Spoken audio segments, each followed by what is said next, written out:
I'm Dr. Ashwini Nabar. I'm a gynecologist and obstetrician at Lilavati Hospital.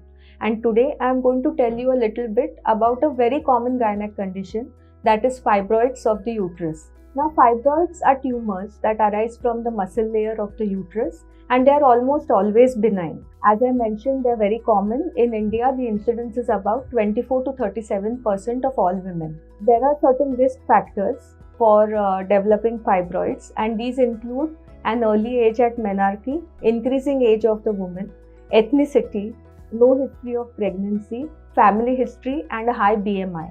Now, fibroids vary in size from microscopic to massive, and they are also hormone dependent, which means that they can increase in pregnancy when the hormonal level is high, and they can shrink after the menopause when the hormone levels drop. Now, many fibroids can be completely asymptomatic, and they may be discovered as an incidental finding during a routine health checkup, or sometimes your doctor may find that the uterus is slightly bigger than usual or irregular, and then you may be advised a scan.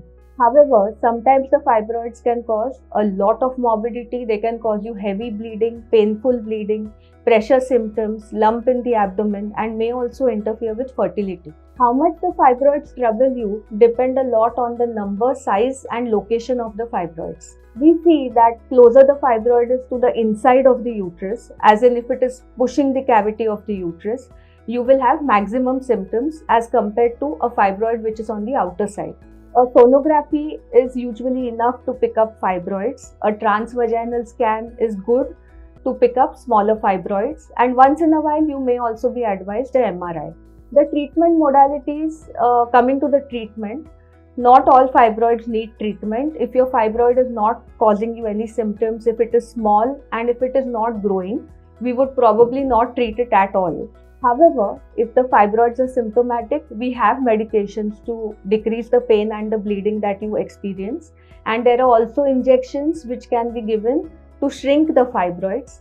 However, they do so by decreasing the hormonal levels, and they are not free from side effects. Coming to surgical treatment, that depends upon your age and your need for childbearing. If you are young and you desire to have more children, then we would always be very conservative and we will remove only the fibroids.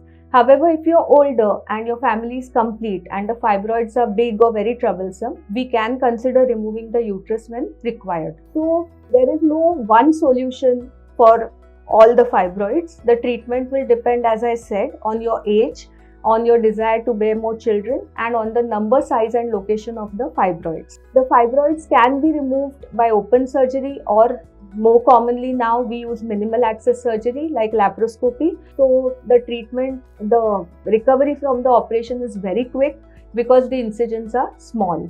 If the fibroid is on the inner side of the uterus and if it is pushing the cavity of the uterus, we can also remove it by hysteroscopy, meaning by putting a telescope into the uterine cavity. I hope that you find this video helpful.